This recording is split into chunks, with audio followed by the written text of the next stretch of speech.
پاکستان کی real estate کی دنیا کا سب سے بڑا نام بحریہ ٹانگ کے بانی ملک ریاض برسوں تک طاقت، دولت اور اثر رسوخ کی علامت رہے، لیکن اگست 2025 میں منظرنامہ یکسر بدل چکا ہے۔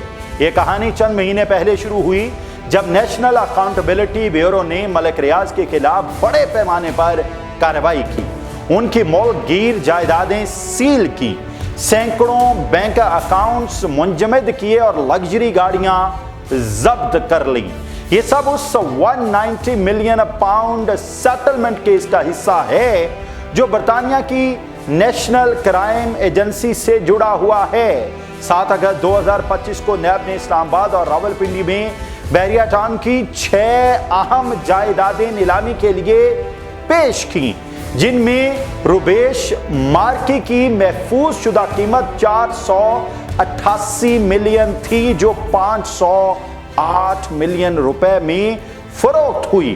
اس کے علاوہ 2 کارپوریٹ دفاتر تھے جن میں 7D اور 7E شامل ہیں، جو بالترتیب 876 ملین اور 881.5 ملین کی مشروط بولیوں میں فروخت کے لیے پیش کیے گئے، جن کی حتمی منظوری ابھی باقی ہے۔ اس کے علاوہ 3 جائیدادیں ایرینا سینما، بحریہ ٹاؤن انٹرنیشنل اکیڈمی اور سفاری کلب بھی فروخت کے لیے پیش کی گئیں، لیکن ابھی تک فروخت نہ ہو سکیں اور اب جلد ری نیلامی متوقع ہے۔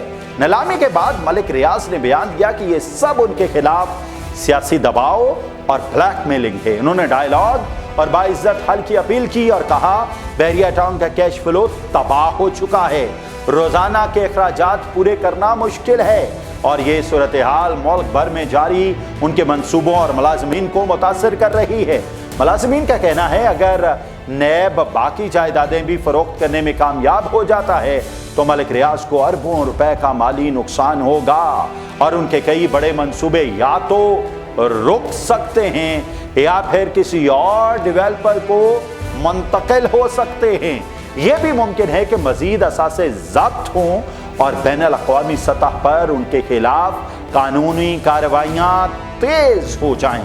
دوسری طرف اگر حکومت اور ملک ریاض کے درمیان کوئی خفیہ یا اعلانیہ سیٹلمنٹ طے پا گئی تو نیلامی کا عمل رک سکتا ہے اور وہ دوبارہ اپنے منصوبوں کی بحالی کی کوشش کریں گے۔ اس مسئلے کے ممکنہ حل میں قانونی شفافیت، مالی سیٹلمنٹ اور عوامی مفاد کی ترجیح شامل ہے۔ تمام کارروائیاں کھلے عدالتی عمل کے ذریعے ہوں تاکہ سیاسی انتقام کا تاثر ختم ہو، واجب الادا رقوم واپس کرنے پر عمل ہو اور ضبط شدہ رقوم عوامی ترقیاتی منصوبوں پر خرچ کی جائیں۔